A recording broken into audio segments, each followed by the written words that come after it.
So, lagyan muna natin ng asin. Konti. Tsaka mantika. Para hindi dumikit mamaya yung pasta natin.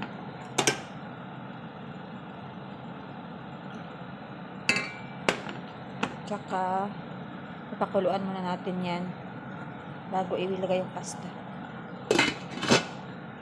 Kumulo na yung tubig natin. So, ilalagay na natin yung pasta.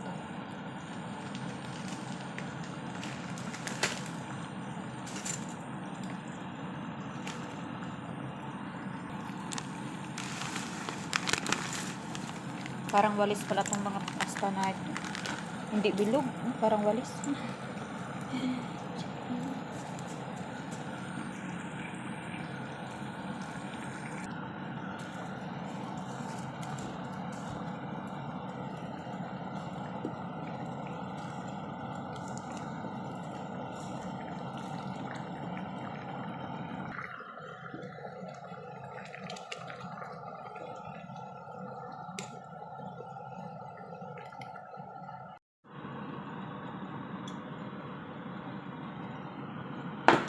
Lagyan ko siya ng mantika.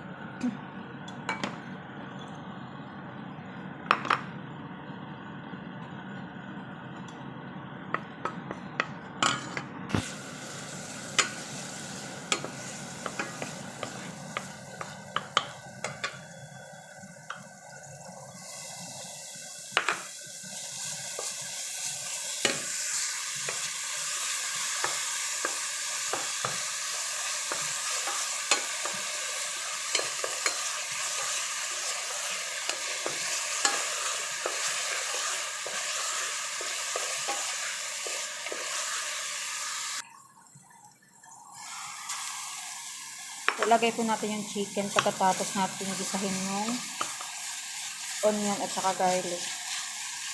Tinadtad ko lang itong chicken ng pino kanina. Kasi wala po akong pork.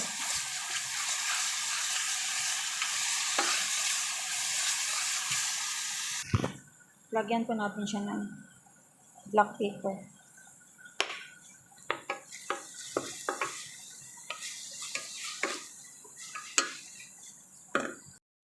Ilalagay na natin yung sweet style spaghetti sauce.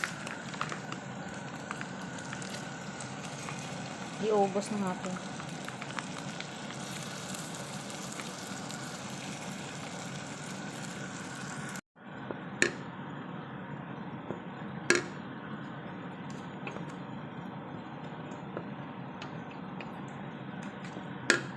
Ilalagay na po natin yung condensed milk. Hindi natin siguro to iuubos gawa ng sobrang tamis. Nilagyan ko na din po siya ng ng black pepper kanina.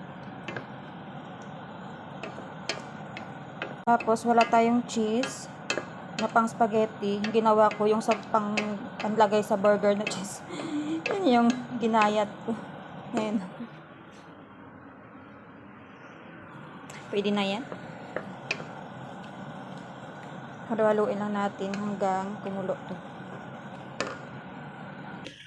Dinagdagan ko siya ulit ng black pepper. Kaunti lang.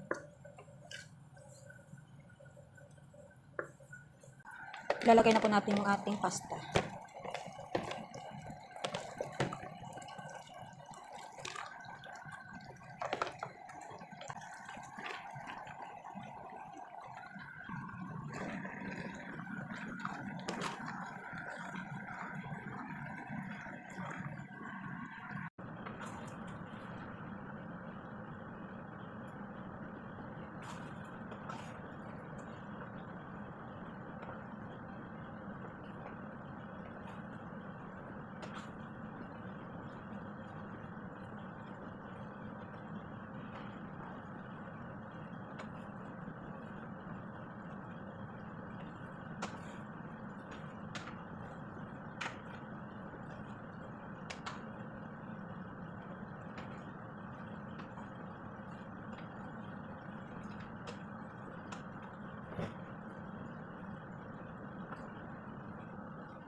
Yan na guys yung ating spaghetti. Oh, lagyan natin yung cheese. Yung cheese na to pang burger ito. Ang ginawa ko, nadtad ko na lang. Wala tayong magamit na cheese, ni tayo nakapagpunta ng tinda kanina eh. Pagtsagaan na lang natin kung anong meron.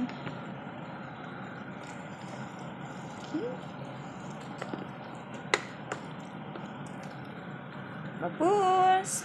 Enjoy!